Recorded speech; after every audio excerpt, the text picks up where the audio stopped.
இந்த சந்திப்பானது தென் கொரியாவில், அதாவது சவுத் கொரியாவில் நடைபெறுகிறது. இதில் என்ன சுவாரஸ்யம் அப்படின்னா, சாதாரணமாக இரண்டு நாட்டு தலைவர்கள் சந்திக்கும் போது மிகப்பெரிய மாளிகையில் அந்த சந்திப்பு நடைபெறும். முன்கூட்டியே மிகப்பெரிய அறிவிப்பெல்லாம் இருக்கும். ஆனால் இந்த சந்திப்பானது ஒரு ஏர்போர்ட்டில் நடைபெறுகிறது.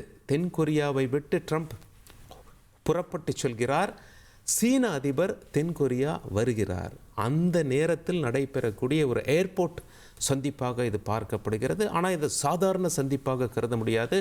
நீங்கள் சொன்னது போல் 6 ஆண்டுகள் கழித்து ஜி ஜின்பிங்கும் ட்ரம்ப்பும் சந்திக்கிறார்கள். அது மட்டுமில்லை, 2 பேருக்கும் பதட்டங்கள் நிறைய இருக்குது பொருளாதாரம் தொடர்பாக.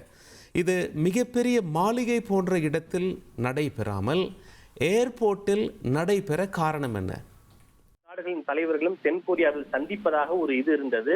ஆனால் அமெரிக்காவிற்கு இந்த அரியவகை தாதுக்களை ஏற்றுமதி செய்வதற்கு சீனா தடை விதித்திருப்பது பதிலுக்கு நவம்பர் மாதம் முதல் சீனாவிலிருந்து இறக்குமதி செய்யப்படும் பொருட்களுக்கு 130% வரி விதிக்கப்படும் என்று அமெரிக்கா பதிலுக்கு அறிவித்தது போன்ற நடவடிக்கைகளால் இந்த சந்திப்பு நடைபெறாமல் போவதற்கான சூழல் இருந்தது.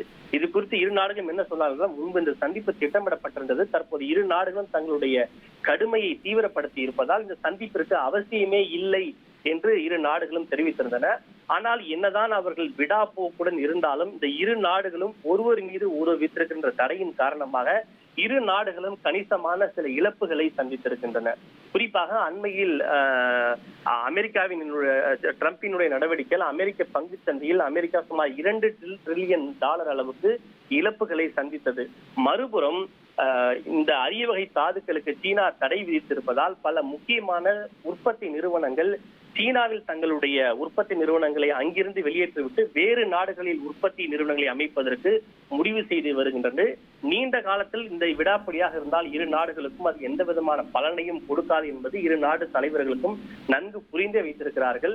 அந்த அடிப்படையில் தான் இரு நாடுகளும் தங்களுடைய நிலைப்பாட்டில் இருந்து இறங்கி வருவதற்கு முடிவு செய்தன. இறங்கி வந்ததை தொடர்ந்து சரி, இந்த சந்திப்புகளை வைத்துக் கொள்ளலாமா வேண்டாமா, பேச்சுவார்த்தை நடத்தலாமா வேண்டாமா என்று ஒரு ஹேஷியத்தின் அடிப்படையிலேயே அந்த பேச்சுவார்த்தை நடைபெற்று வந்தது. இருப்பினும் ஒரு கட்டத்திற்கு பிறகு ஓகே, நாம் நம்முடைய விடாப்படியை விட்டுக் கொடுத்து விடலாம் என்று முடிவு வந்ததன் அடிப்படையில் தான் அந்த உறுதி செய்யப்படாமல் இருந்த சந்திப்பு தற்போது நடைபெறுவதால் அந்த விமான நிலையத்தில் இந்த சந்திப்பு நடைபெற்று வருகிறது. ட்ரம்ப் இந்தியா மீதும் 50% டாரிஃப், அதாவது வரி விதித்திருந்தார். அதே நேரத்தில் இந்திய பிரதமர் அவர்கள் சீன அதிபரை சந்தித்து பேசினார். இந்தியாவுக்கும் சீனாவுக்கும் டைரக்ட் ஃப்ளைட்ஸ் இல்லாமல் இருந்தது 6 ஆண்டு காலமாக. இப்போ மீண்டும் நேரடி விமான போக்குவரத்து தொடங்கப்பட்டுள்ளது. இது பிரதமர் மோடி அவர்கள் சீன அதிபரை சந்திக்கும் போது அறிவித்தார். அதே போல் இந்தியாவிலிருந்து நேரடி விமானம் சீனாவுக்கு புறப்பட்டுள்ளது. ஒருபுறம் இந்திய அமெரிக்க உறவு முன்பு சிறப்பாக இருந்தாலும் அந்த வரிக்கு பிறகு H1B விசா இது போல் பல பிரச்சனைகளில் ஒரு உரசல் ஏற்பட்டுள்ளது. சீனாவோடு நெருங்க இந்தியா மும்முரம் காட்டுகிறது. இந்த நேரத்தில் இந்தியா உலகின் 2 பெரிய நாடுகள் அமெரிக்கா மற்றும் சீன நாட்டின் அதிபர்கள் சந்திப்பை எப்படி பார்க்கிறது? இதிலிருந்து இந்தியாவிற்கான செய்தி என்ன?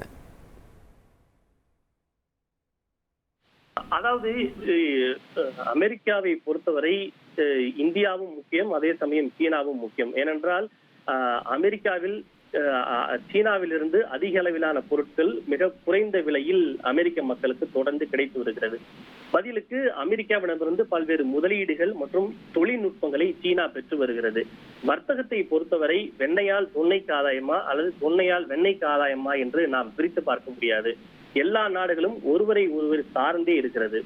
அமெரிக்காவை பொறுத்தவரை அவர்களுக்கு உற்பத்தி என்கிற பழக்கமே கிடையாது. அவர்கள் சேவை துறையில் வேண்டுமானால் ஜாம்பவானாக இருக்கலாம். ஆனால் உற்பத்தியை பொறுத்தவரை அவர்கள் உற்பத்தி செய்தே பல ஆண்டுகள் ஆகிவிட்டது என்றே கூறலாம்.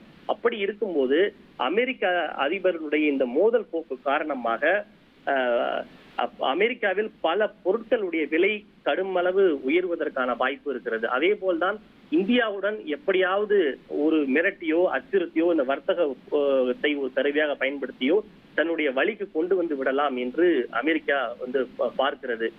இந்தியா மட்டுமல்ல, பல முக்கிய நாடுகள் இன்றைக்கு தெற்காசியாவை பொறுத்தவரை மிக முக்கிய நாடுகளாக, பொருளாதார நாடுகளாக இந்தியாவும் சீனாவும் இருக்கிறது. எனவே இந்த வர்த்தகத்தை ஒரு கருவியாக பயன்படுத்தி, இந்த டாரிஃபை ஒரு முக்கிய கருவியாக பயன்படுத்தி இந்த நாடுகளை தங்களுடைய வழிக்கு கொண்டு வந்து விட வேண்டும் என்று ட்ரம்ப் முயற்சிக்கிறார்.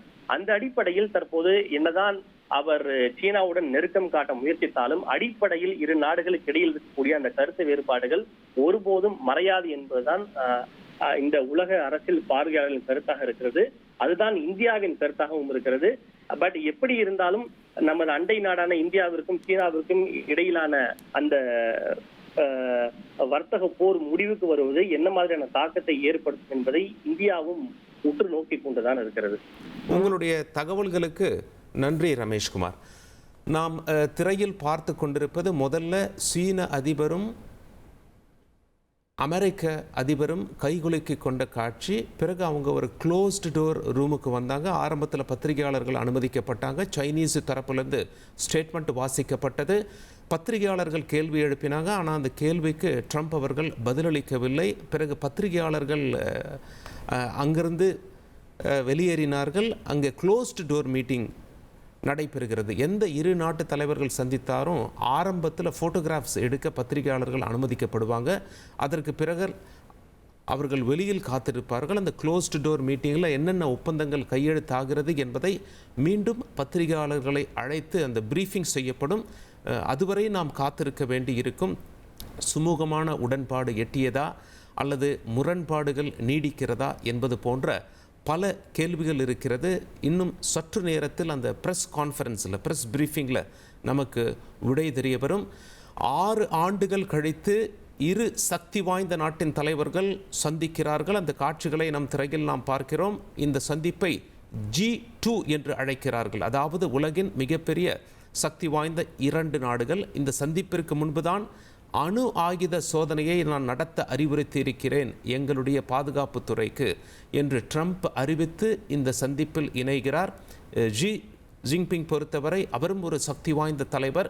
நிச்சயமாக தங்களுக்கு லாபம் இல்லாத மீட்டிங்கில் அவர் கலந்து கொள்வது கிடையாது. அதனால் நிச்சயமாக ஒரு உடன்பாடு ஏற்படும் என்று உலக நாட்டின் தலைவர்களும் இந்த இரு நாட்டு தலைவர்களின் சந்திப்பை உற்று பார்த்து கொண்டிருக்கிறார்கள். தென் கொரியாவில் அரங்கேற்றப்படுகிறது இந்த சந்திப்பு. அதுவும் ஒரு விமான நிலைய பில்டிங்கில்.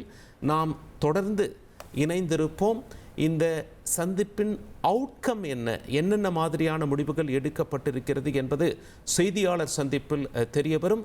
இன்னும் சற்று நேரத்தில் உலகின் சக்தி வாய்ந்த இரு நாடுகளின் சண்டை, வர்த்தக போர் முடிவுக்கு வருகிறதா அல்லது தொடர்கிறதா என்ற மிகப்பெரிய செய்தி நமக்கு தெரிய வரும். 1,24,00,000 மனங்களை வென்ற தந்தி டிவி யூடியூப் சேனல். தவிர்க்க முடியாத தம்ப்நெயில்ஸ், கலக்கலான கான்டென்ட்ஸ். நீங்களும் இந்த குடும்பத்தில் இணைய இப்பவே சப்ஸ்கிரைப் பண்ணுங்க. அசுரபலம் கொண்ட எங்கள் டிஜிட்டல் கரங்களில் உங்கள் விளம்பரங்களை சேர்க்க வாட்ஸ்அப் பண்ணுங்க. 8939888378. Email advtthanditv@dttv.in.